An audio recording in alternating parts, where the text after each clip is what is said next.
Taste the Daily. அண்மை செய்தி. சென்னை அண்ணா பல்கலைக்கழகத்தில் மாணவி பாலியல் வன்கொடுமை செய்யப்பட்டதை கண்டித்து சென்னை கோட்டூர்புரம் சிக்னல் அருகே போராட்டத்தில் ஈடுபட சென்ற அதிமுக மாவட்ட செயலாளர் தீநகர் சத்யா உள்ளிட்ட அதிமுகவினர் காவல்துறையினரால் தடுத்து நிறுத்தப்பட்டு வலுக்கட்டாயமாக கைது செய்யப்பட்டுள்ளனர்.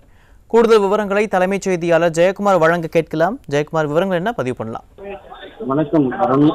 சென்னை அண்ணா பல்கலைக்கழகத்தில் பொறியியல் 2ஆம் ஆண்டு படிக்கக்கூடிய மாணவியை 23ஆம் தேதி 7:45 மணிக்கு உள்ளே சென்ற திமுகவுடைய கைதை துவக்கப்போது இளைஞர்களின் அமைப்பாளராக இருக்கக்கூடிய ஞானசேகரன் அவரோடு சென்றவர்கள் பாலியல் வன்கொடுமையில் ஈடுபட்டிருக்கிறார்கள்.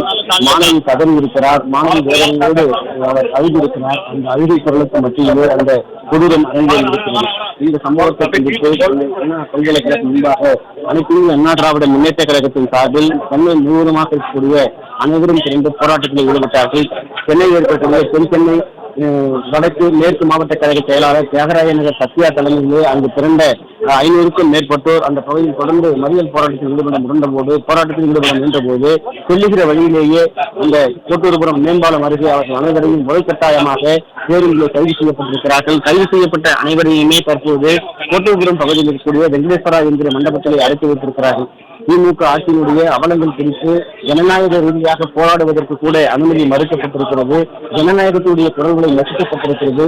திமுக ஆட்சியில் வந்த பிறகு பாலியல் வன்கொடுமை என்பது சிறுமிகள் இருந்து மாணவர்கள் முதல் பள்ளிக்கல்வியில் படிக்கக்கூடிய மாணவிகள் தற்போது சென்னையுடைய முக்கிய பகுதியாக இருக்கக்கூடிய அண்ணா பல்கலைக்கழகத்திலே பொறியியல் 2ஆம் ஆண்டு படிக்கக்கூடிய ஒரு மாணவிக்கு தமிழகத்தினுடைய தென்கோடியில் இருந்து வந்து ஒரு விடுதியில் தங்கி படிக்கக்கூடிய மாணவி ஆண் நண்பரோடு பேசிக் கொண்டிருந்த அவரை கொடூரமான முறையில் இந்த பாலியல் வன்கொடுமை அரங்கேறி இருக்கிறது.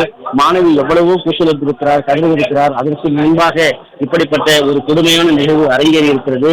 ஞானசேகரன் மீது 13 காவல் நிலையங்களில் பல்வேறு வழக்குகள் இருப்பதாக காவல்துறையிலேயே பதிவேடு தெரிவிக்கப்பட்டிருக்கிறது. அப்படிப்பட்ட ஒரு கொடுமையான ஒரு குற்றவாளியை, சரித்திர பதிவேடு குற்றவாளியை திமுகவில் அடக்கலம் தந்திருக்கிறார்கள். இதற்கு பின்னால் இருப்பவர்கள் யார்? இப்படிப்பட்ட கொடுமை எங்கு எங்கேயும் அரங்கேற முடியாத ஒரு சம்பவம் தலைநகரிலே நடந்திருக்கிறது. சட்டம் ஒழுங்கு கையில் வைத்திருக்கக்கூடிய முதலமைச்சர் என்ன செய்து கொண்டிருக்கிறார் என்கிற மிகப்பெரிய ஒரு கேள்வி இருக்கிறது. பாதிக்கப்பட்ட மாணவி தற்போது எங்கு இருக்கிறார்? பெற்றோரோடு இருக்கிறாரா? அவர் எந்த நிலையில் இருக்கிறார் என்பது கூட தெரிவிக்கப்படவில்லை.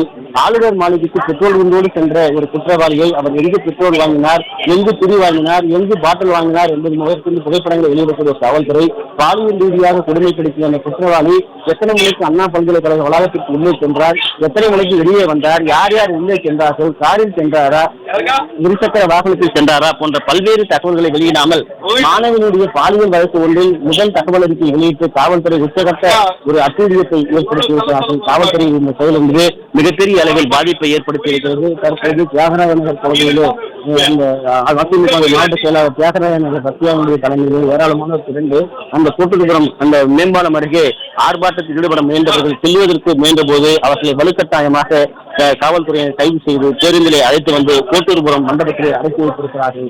என்னென்ன இருக்கக்கூடிய குரல் வழியில் திமுக அரசு தொடர்ந்து நெசுக்கிக் கொண்டிருக்கிறது குறிப்பிடத்தக்கது. விரிவான விவரங்களுக்கு நன்றி ஜெயக்குமார்.